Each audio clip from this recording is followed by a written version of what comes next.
Ravi de vous retrouver dans ce nouveau numéro de votre magazine Voir c'est croire, l'émission consacrée aux jeunes Africains qui innovent et qui réussissent dans l'entrepreneuriat agricole. 3 destinations sont prévues dans ce voyage entrepreneurial. Tout d'abord, nous irons au Bénin, à la rencontre de Grace Marlène, une jeune diplomate aujourd'hui reconvertie à l'agriculture bio. Ensuite, nous vous conduirons en Côte d'Ivoire pour découvrir Roméo qui utilise des vers de terre pour produire de l'engrais 100% naturel. Nous terminerons au Burkina Faso avec Claude Arsène qui suit les traces de son père dans la promotion de l'agriculture biologique. En fin d'émission, nous recevrons pour vous Madame Blandine Sankara, coordonnatrice de l'association Yelmani qui œuvre dans la promotion de la souveraineté alimentaire. Aglo Djikwe, une localité située à 30 km de Cotonou, la capitale béninoise. Grace Marlène tient le pari de faire de l'agriculture biologique son métier après des études en diplomatie. Et cela malgré la réticence de ses proches.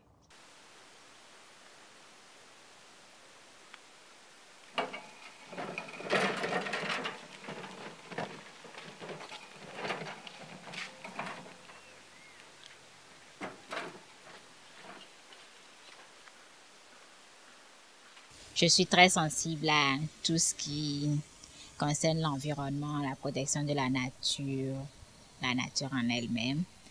Donc, c'est ça qui explique le fait que je me suis réorientée après mes études en diplomatie pour commencer à valoriser la terre. Et de toute façon, je trouve qu'il y a toujours une imbrication. Tout s'imbrique de nos jours, tous les domaines sont imbriqués, diplomatie, environnement, agriculture, etc.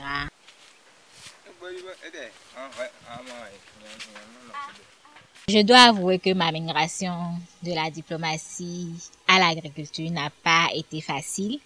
Il a fallu faire face à beaucoup d'obstacles, relever beaucoup de défis. Et le premier d'entre eux a été, disons, le défi de l'entourage familial et social. C'était pas évident. Genre, personne ne comprenait pourquoi ce choix, pourquoi cette décision, alors qu'il y a plein d'opportunités qui auraient pu se présenter à moyen ou long terme.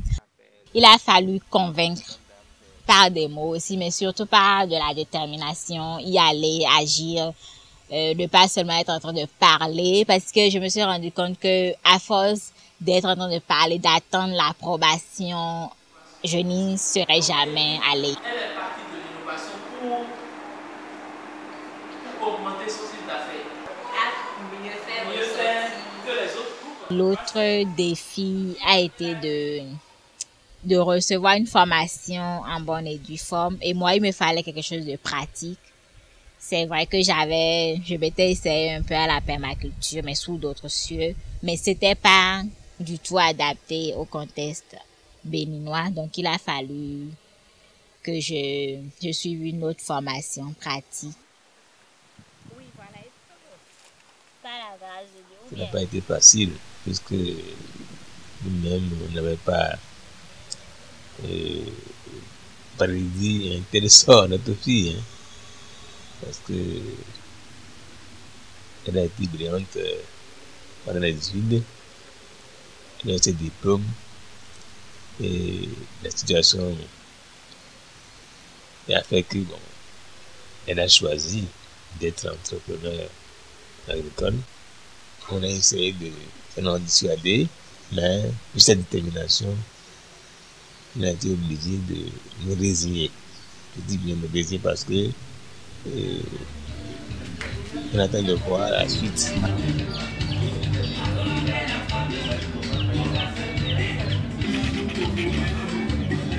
L'essentiel, en fait, c'est pas forcément l'argent qu'on pourrait gagner. L'essentiel, c'est de faire ce qu'on aime et d'être bien dans ce qu'on fait et que ce qu'on fait ait un impact positif sur sa vie et sur la vie d'autres personnes.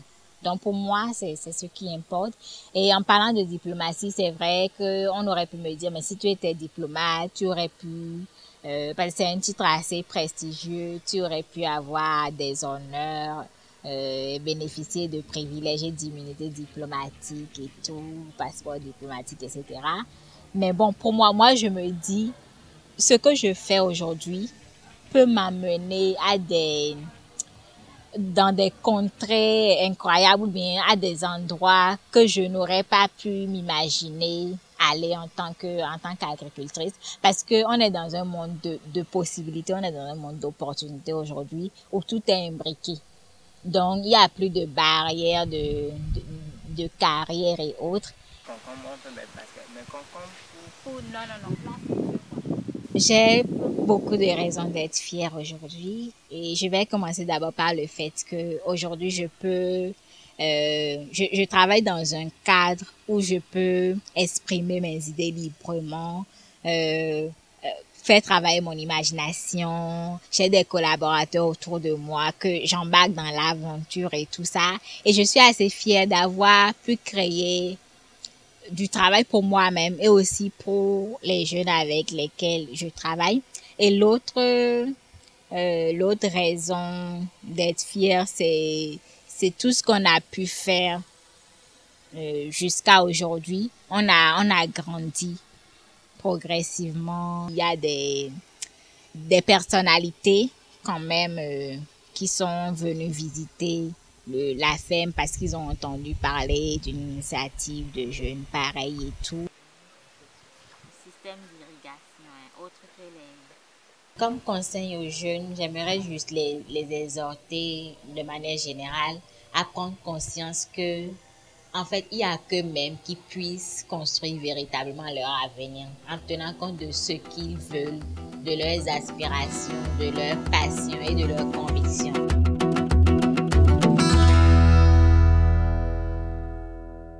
Avez-vous déjà entendu parler du lombricompostage? Sinon, vous avez l'occasion de le découvrir en images avec Roméo de la Côte d'Ivoire. Il utilise des vers de terre pour produire de l'engrais 100% biologique à base de résidus de cacao très appréciés par les producteurs ivoiriens.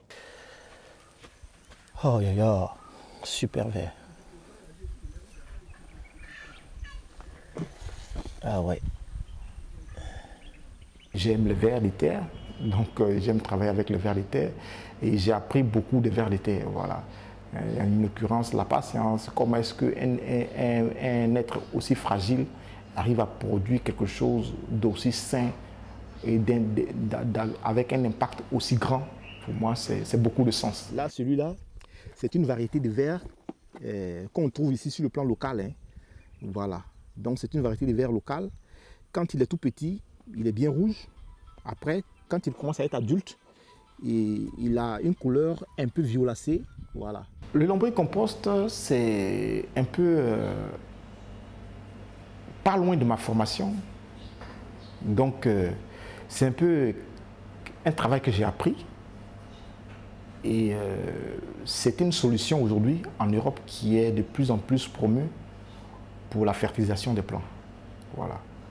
Et donc, une fois en Côte d'Ivoire, je me dis, pourquoi est-ce que cette solution qui commence à être prônée en France même, en Europe, pour fertiliser les plants, on ne pourrait pas l'utiliser ici dans la mesure où nous avons un environnement beaucoup plus propice à la production de ces produits-là. Donc c'est comme ça que j'ai commencé donc à lancer mes travaux. Donc comme je l'ai dit, les travaux ont commencé avec une entreprise de palmiers à huile. Il a été question de revaloriser tous leurs résidus. On a réussi à sortir un engrais biologique, mais 100% biologique, avec un taux de potasse qui permettait vraiment d'apporter de bons résultats aux palmiers à huile. Après, l'entreprise n'a pas voulu me verser ce qu'il fallait me verser pour faire la promotion de l'engrais. Bon, on s'est séparés. Et donc, je me suis mis dans mes travaux personnels pour pouvoir développer avec d'autres cultures telles que le cacao. Comme je disais, le ver, il est hermaphrodite. Donc, chaque ver a à la fois le sexe masculin et féminin. Donc, un peu comme les escargots, les deux s'approchent et ils s'accouplent mutuellement. Et c'est à la suite de cela maintenant qu'on va commencer à voir la ponte de Dieu. C'est un travail de longue haleine. Voilà. Il faut faire des expérimentations avec des planteurs, attendre de voir les résultats qui vont intervenir souvent après 4 mois, 6 mois, voire 1 an. Hein, confirmer ces résultats et commencer maintenant à vendre les produits aux planteurs de ces régions. Donc c'est vraiment tout doucement que nous arrivons. C'est bon, là-bas.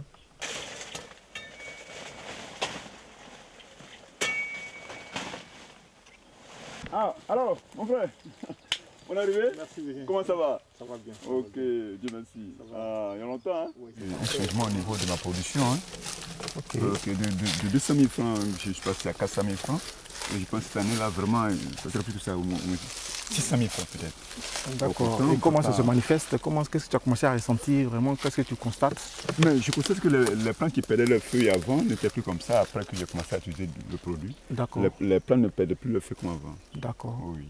C'est-à-dire les plants, les fleurs sont beaucoup plus fixées Ça sur... sont fixés, ça tombe Et ça pas, transforme tombe à pas comme cabosse. avant. C'est ça, Beaucoup. justement. Ok. Oui, oui.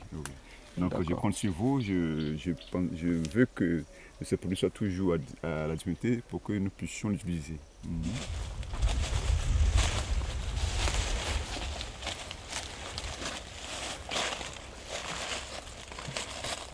Le produit, en fait, il a cette particularité-là de permettre une bonne fixation des fleurs. Parce que ça, c'est un des gros problèmes qu'on a avec le cacao. Le cacao fleurit beaucoup, mais au finish, on n'a pas beaucoup de fleurs qui restent sur le pied. Du coup, lorsque toutes les fleurs tombent, on n'a pas assez de cabosse sur le tronc. Or là, on a un produit qui nous permet de fixer les fleurs jusqu'à ce qu'elles puissent se transformer en fruits. Et là, on se retrouve, comme vous le voyez, avec vraiment une bonne fructification, une abondance de cabosse. Déjà, les graines commencent à pousser. Donc, tellement le terrain est devenu très fertile.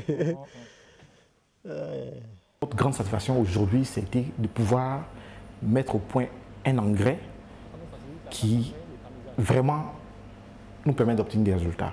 Voilà, c'est-à-dire que ça donne vraiment un sens au travail que nous sommes en train de faire depuis plusieurs années. L'envie de tout laisser tomber, ça arrive tous les jours, parce que c'est tous les jours quand on regarde un peu autour de nous, les difficultés auxquelles on est confronté, les gens même pour qui on travaille qui ne comprennent pas toujours le sens de ce qu'on fait, des autorités qui nous voient comme des ennemis à abattre. C'est toujours des grandes déceptions. Mais bon, on s'accroche à un idéal, on se dit, on aura au moins réussi, parce que quand on a des retours des planteurs qui vous disent, votre produit il est bon, désormais faites tout pour que nous puissions en avoir, pour nous c'est une grande satisfaction, c'est ce qui nous donne la force de continuer. Au moins on sait qu'on ne s'est pas trompé, voilà, nous ne sommes pas en train de bricoler pour bricoler, on fait que des choses qui sont utiles aux populations. On ne considère pas encore qu'on a réussi, donc peut-être pas très bien placé pour donner des conseils, mais pour notre petite expérience, nous pensons que pour vraiment aller loin, il faut d'abord créer des solutions qui vous permettent de vendre. Voilà, parce que c'est bien beau d'avoir un idéal, de changer telle ou telle chose, mais il faut pouvoir vendre. Parce que si vous ne vendez pas, vous n'êtes pas crédible. Il faut être réaliste. Souvent, il faut accepter de ne pas croire en ces projets. Voilà. Nous avons essayé beaucoup de choses, mais il y a des choses auxquelles on n'a pas cru. On a arrêté de faire parce que simplement ce n'était pas viable. Voilà. Les gens peuvent apprécier, mais est-ce que ça vous fait vivre? Pour nous aujourd'hui, c'est là l'un des éléments importants. Une activité peut attirer du monde, mais si elle ne vous fait pas vivre, pour nous, ça ne vaut pas le coup. Voilà.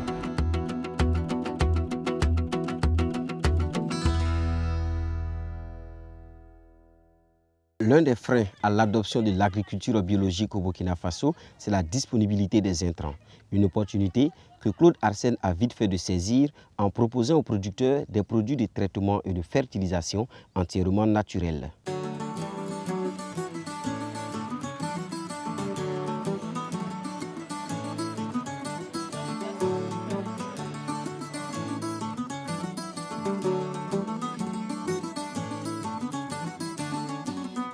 Bioprotect, c'est un groupement d'intérêt économique qui a été créé en 2011. Dont l'objet, c'est de favoriser l'adoption des pratiques agroécologiques, donc permettre aux producteurs d'aller vers des modes de production qui sont beaucoup plus respectueux d'abord de leur santé, de l'environnement et de la santé des consommateurs.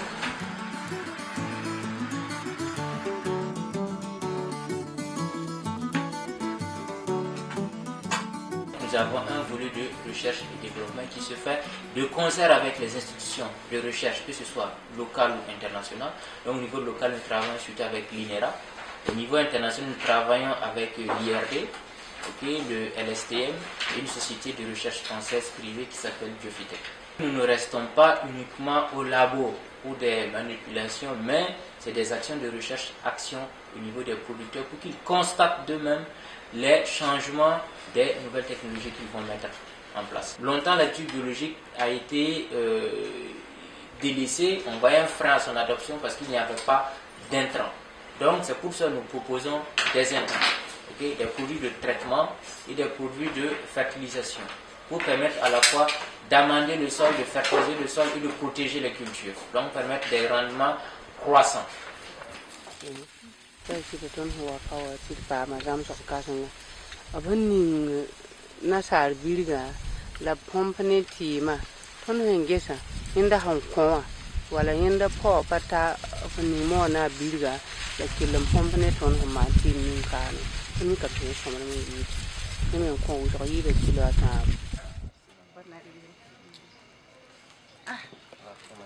Ça va bien.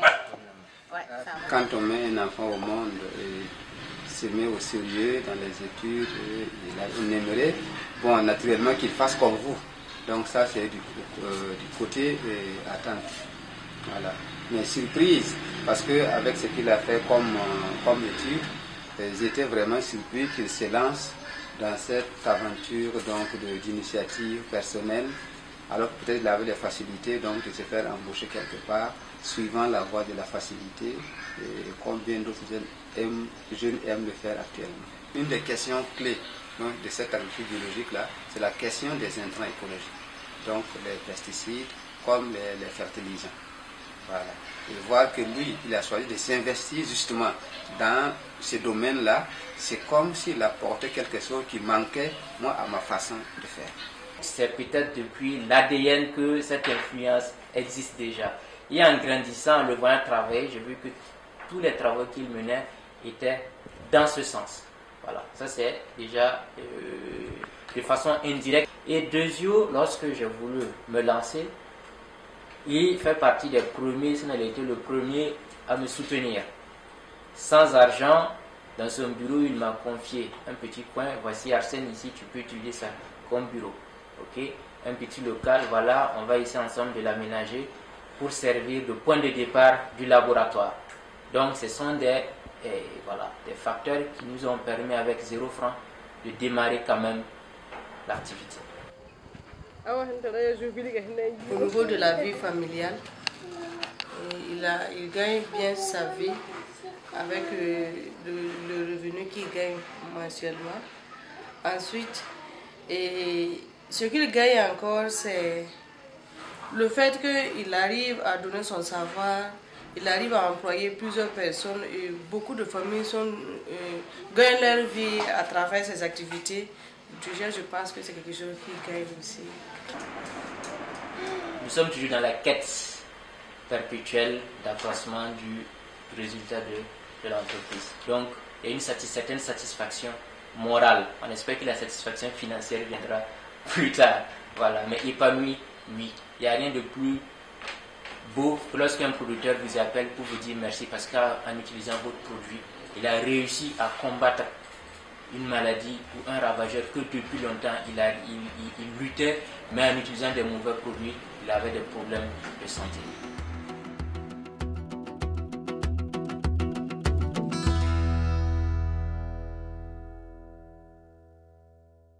Je retrouve à présent notre invitée, Mme Blandine Sankara, coordonnatrice de l'Association pour la promotion de la souveraineté alimentaire. Bonsoir, madame. Bonsoir. Comment vous allez? Ça va bien. Les activités? Ça va bien. Madame, merci de nous accorder cet entretien. Alors, on a suivi le parcours donc, de ces jeunes brillants, bien instruits, qui ont réussi d'une certaine manière dans l'entrepreneuriat agricole. Qu'est-ce que cela vous inspire? Alors, c'est dire que le diplôme supérieur n'est pas forcément égal au boulot dans lequel on a suivi la formation. Quand on prend ces 3 cas, on voit bien qu'ils viennent de formations diverses, mais la plupart, voilà, tous les 3, ils se sont reconvertis dans l'entrepreneuriat agricole. Donc, dire donc qu'on ne doit pas forcément s'attendre à être employé dans le domaine dans lequel on a étudié forcément. Mais la différence sur le terrain se remarque par le fait qu'il y en a qui arrivent à utiliser les connaissances théoriques pour les traduire en pratique. C'est là que on voit la différence. Mais en tout cas, c'est des exemples, ces 3 exemples-là, qui montrent qu'on peut utiliser ces connaissances-là théoriques acquises au niveau universitaire, même moins que ça, pour les traduire et contribuer au développement d'une nation. Et en même temps, c'est une invite à la jeunesse à s'en inspirer pour contribuer au développement du pays au niveau national. Et toujours en lien avec ces 3 parcours que nous avons vus dans le cadre de cette émission, en quoi cela se rapproche de votre parcours? Ce n'est pas faute d'avoir mieux. Ce n'est pas faute forcément d'avoir mieux, il y a un qui l'a dit dans l'élément. Ce n'est pas faute d'avoir mieux, il aurait pu aller ailleurs, il aurait pu être autre chose. Mais c'est quand on a un engagement, quand on a un certain nombre de connaissances, des capacités d'adaptation ou de réadaptation par rapport au milieu dans lequel on vit, on se rend compte qu'on peut l'utiliser, ces capacités-là donc, pour en tout cas travailler à la contribution au développement d'une nation.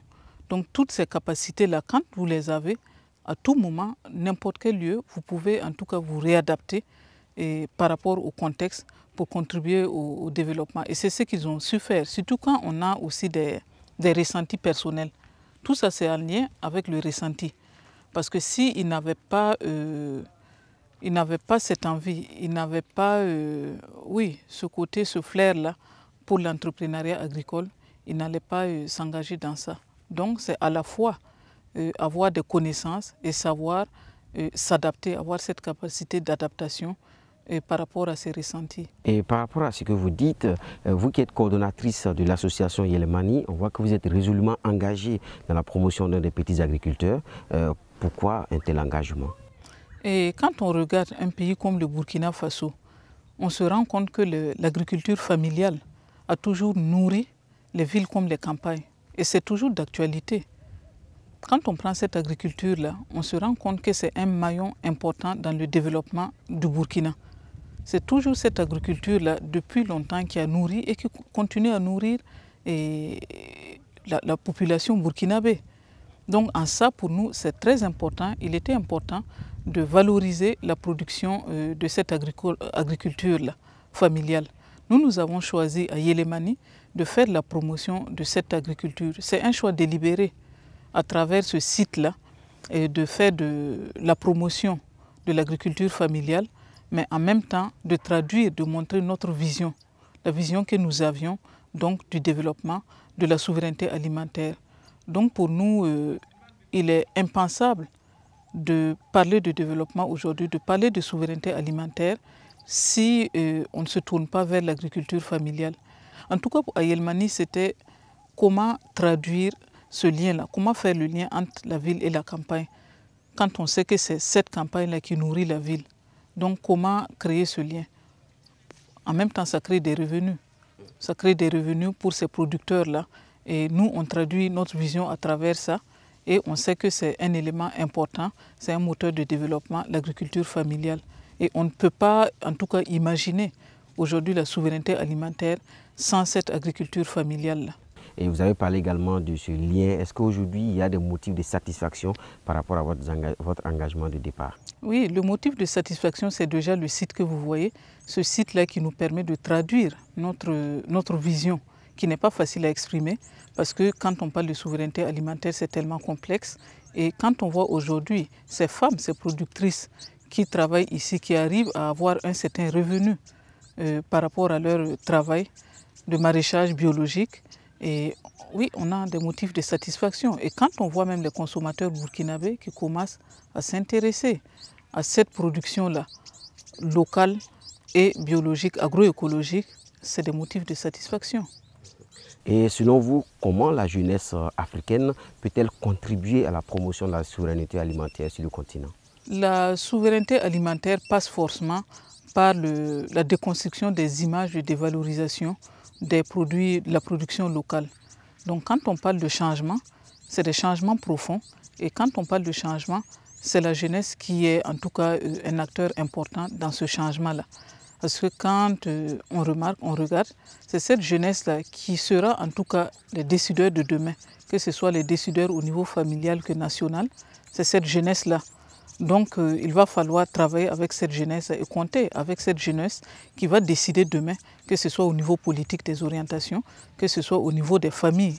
C'est eux qui seront les décideurs. Donc il faut travailler sur eux parce que leur choix de consommation et de production est vraiment déterminant et pour le développement du Burkina.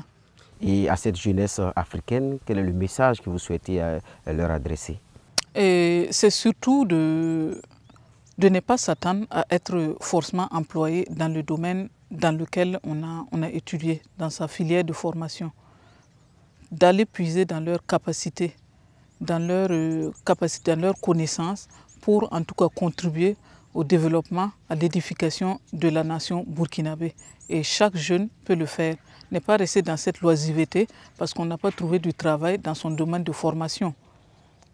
C'est pas ça. On peut toujours aller chercher, faire le lien avec ce qu'on a appris pour le traduire et contribuer à ce développement du Burkina. Madame Sankara, merci de nous avoir accueillis sur le site expérimental de l'association Yelemani à Lumbila. C'est nous qui vous remercions. Notre voyage entrepreneurial s'achève ici. Rendez-vous au prochain numéro de votre magazine Voir c'est croire.